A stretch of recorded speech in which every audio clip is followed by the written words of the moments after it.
60 data yang ada dalam. Belum lagi selesai kasus makanan mengandung zat berbahaya, kini giliran pembalut wanita yang terbukti mengandung zat klorin yang berbahaya bagi kesehatan. Pernyataan ini dikeluarkan setelah pihak Yayasan Lembaga Konsumen Indonesia atau YLKI melakukan penelitian dengan mengambil contoh dari sejumlah merek. Alhasil, beberapa jenis pembalut wanita dan panty liner sejumlah merek terbukti mengandung zat klorin. Zat klorin sendiri dapat memicu kanker serta mengganggu sistem reproduksi wanita. Semuanya mengandung klorin, jadi kita tidak bisa mengatakan bahwa ini semuanya mengandung klorin, hanya kadarnya aja yang berbeda. Yang kita inginkan itu kalau bisa tidak klorin free, tidak mengandung klorin, karena klorin itu bahayanya bukan hanya sebagai bentuk klornya saja, tapi ketika dia bereaksi dengan bentuk organik, material organik seperti pembleachingan pada kertas, itu kan pembalut juga mengandung kertas pulp tisu tadi seperti yang disebut tadi, itu kan ada bleaching dari klornya. Itu bisa menyebabkan dioksin gitu, reaksi antara klor dengan bahan kimia organik itu bisa menyebabkan terjadinya dioksin, dan dioksin itu sangat berbahaya sekali bagi kesehatan, termasuk bisa menyebabkan kanker.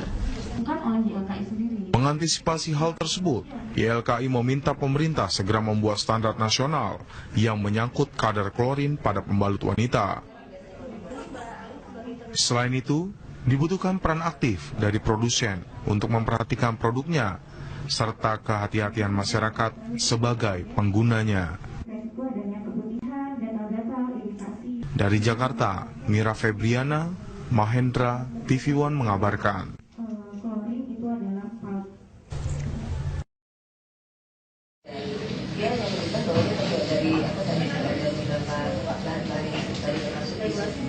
Ya, paling minimalis melihat dan memilih ternyata produk-produk itu mengandung klor dan merek-merek tertentu adalah tinggi atau rendah, dan itu bisa dijadikan guidance untuk memilih. Jadi tetap rekomendasinya adalah klorin free. Nanti kita akan mendorong BSN untuk mengubah SNI tadi agar mencantumkan atau mewajibkan komponen klorin free di situ. Karena kan yang dipakai sebagai gini loh, kalau aku bayangkan Pak Arum itu, jadi pertama tuh bahan dasarnya sendiri, misalnya bahan dasar kertas. Kalau bahan dasar kertas itu kan memang melalui proses bleachingnya sendiri udah pakai klor. Kemudian ketika dia sudah jadi sebagai pembalut petalanis, mungkin ditambahkan juga klor lagi untuk bikin dia putih gitu loh. Jadi sudah ada di bleachingnya, di pulpnya juga tambah klor lagi gitu, jadi kelihatan putih kinclong di mana gitu kan.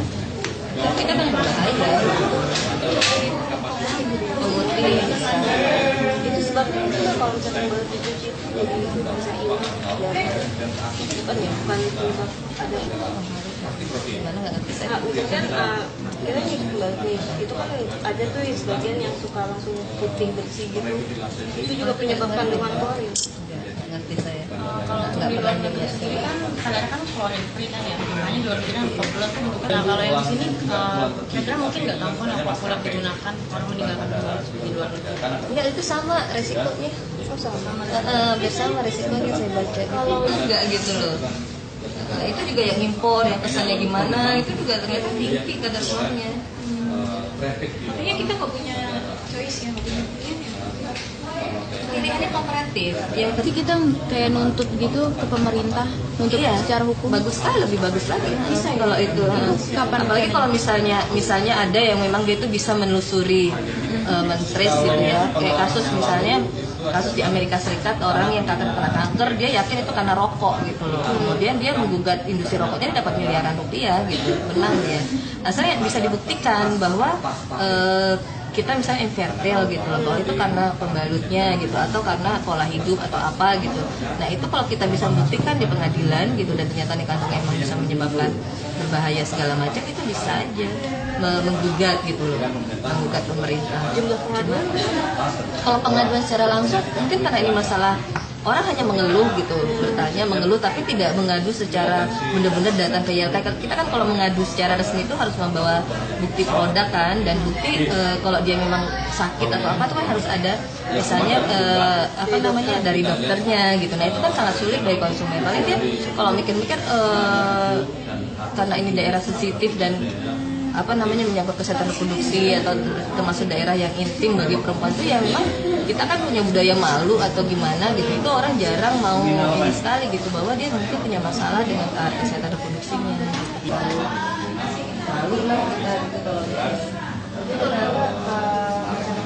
Bisa iritasi kita di YLKI itu banyak makai gitu, misalnya lecet gitu. Terus kemudian kita bisa juga bahwa ini karena produsen itu kan, tidak bisa semua produsen pembalut kita misalnya kita gugat gitu. Terus kan pemerintah kita minta standarnya gitu.